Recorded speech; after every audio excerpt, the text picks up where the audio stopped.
தமிழ்நாடே வந்துட்டு பார்த்தீங்கன்னா, எப்பொழுதுமே இந்த சீரிஸ் வந்தா மட்டும் அடிச்சு புடிச்சு பார்த்துருவாங்க. தமிழ்நாடும் சொல்ல முடியாது, இந்தியான்னு சொல்லலாம், இல்ல வேர்ல்டு முழுக்காவே சொல்லலாம். இந்த சீரிஸ் வந்தாலே ஒரு பரபரப்பா இருக்கும். எல்லாருமே பார்த்துருவாங்க. அத பத்தின ரிவ்யூ அது இதுன்னு சொல்லுவாங்க. இந்த சீரிஸ் தான் த்ரிஷாவுக்கும் பிடிக்கும். அப்படி என்ன சீரிஸ் அப்படின்னு தானே நினைக்கிறீங்க? கேம்ஸ் ஆஃப் த்ரோன்ஸ் தாங்க. இந்த சீரிஸ் தான் அவங்களுக்கு ரொம்ப புடிச்ச சீரிஸ்ன்னு அவங்களே சொல்லியிருக்காங்க. அது மட்டும் இல்லங்க, அதுல வந்து நீங்க ஒரு ரோல் பண்றதா இருந்தா என்ன ரோல் பண்ணுவீங்க அப்படின்னு கேட்கும்போது, அவங்க என்ன ரோல் சொன்னாங்க தெரியுமா? கலிசி ரோல் தான் சொன்னாங்க. ஏன்னா அது வந்து ஒரு பவர்ஃபுல்லான ரோல். அந்த மாதிரியான ஒரு ரோல் வந்து நானும் பண்ணணும்னு ஆசைப்படுறேன் அப்படிங்கிற மாதிரி அவங்க சொல்லியிருக்கிறாங்க. பொதுவாகவே வந்து எல்லா ஹீரோக்கும் சரி, எல்லா ஹீரோயின்ஸுக்கும் சரி ஒரு சூப்பர் ஹீரோ கான்செப்டில் நடிக்கணும்னு ஆசை இருக்கும் இல்லையா? அப்படி நடிக்கும்போது என்ன மாதிரியான ரோல் அல்லது என்ன மாதிரியான பவர் கிடைக்கணும்னு ஆசைப்படுறீங்கன்னு த்ரிஷாவை கேட்கும்போது அவங்களுக்கு பிடிச்ச ஒரு ரோல் என்ன தெரியுமா? இன்விசிபிலிட்டி. த்ரிஷாவுக்கு பிடிச்ச 3 பெஸ்ட் புக்ஸ் என்ன தெரியுமா? The monk who sold his Ferrari, the alchemist, the girl with a dragon tattoo. த்ரிஷாவுமே நம்மளை மாதிரி தாங்க. சின்ன வயசில் நிறைய சுட்டியாக தான் இருந்திருக்காங்க. அவங்களால மறக்க முடியாத ஒரு விஷயம் லைஃப்பில் சின்ன வயசில் நடந்தது என்னதுன்னு கேட்டதுக்கு அவங்க என்ன தெரியுமா சொன்னாங்க?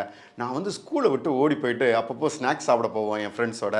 அதுதான் என்னால் வந்து மறக்கவே முடியாது அப்படிங்கிற மாதிரி சொல்லியிருந்தாங்க. பொதுவாகவே அதாவது நம்ம ஃபோன்லாம் இப்போ வந்து வாட்ஸ்அப்பு, இன்டர்நெட்டு அது இதுன்னு வந்துடுச்சு. பட் நம்ம வந்து ஆர்குட்டுக்கும் முன்னாடி இருக்கும்போது முதல் கொண்டு எல்லாருமே கேட்குற ஒரு விஷயம் என்னவா இருக்கும்? இந்த உலகம் அழிஞ்சிடுச்சுன்னா நீ என்ன பண்ணுவ? இந்த உலகம் அழிஞ்சிச்சுன்னா என்ன நடக்கும்? அப்படிங்கிற மாதிரி பேசிப்போம் இல்லையா? அப்படி ஒரு விஷயமா த்ரிஷா கிட்ட கேட்குறாங்க. இந்த உலகம் நாளைக்கு அழிய போகுது. நீங்கள் என்ன பண்ணுவீங்க? உங்களுக்கு என்ன பண்ண பிடிக்கும்? அப்படிங்கிற மாதிரி கேட்கும்போது அவங்க என்ன மாதிரி சொன்னாங்க?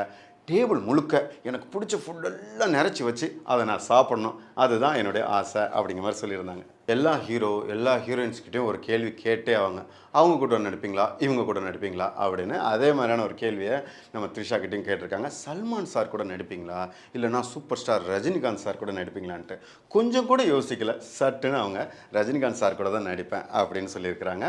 இந்த வீடியோ பார்த்துட்டு இருக்கிற எத்தனையோ த்ரிஷா மேடத்தோட ரசிகர்களுக்கு ஒரு செம்ம டிப்ஸ் ஒன்று சொல்ல போகிறேன். என்னன்னு தானே கேட்குறீங்க?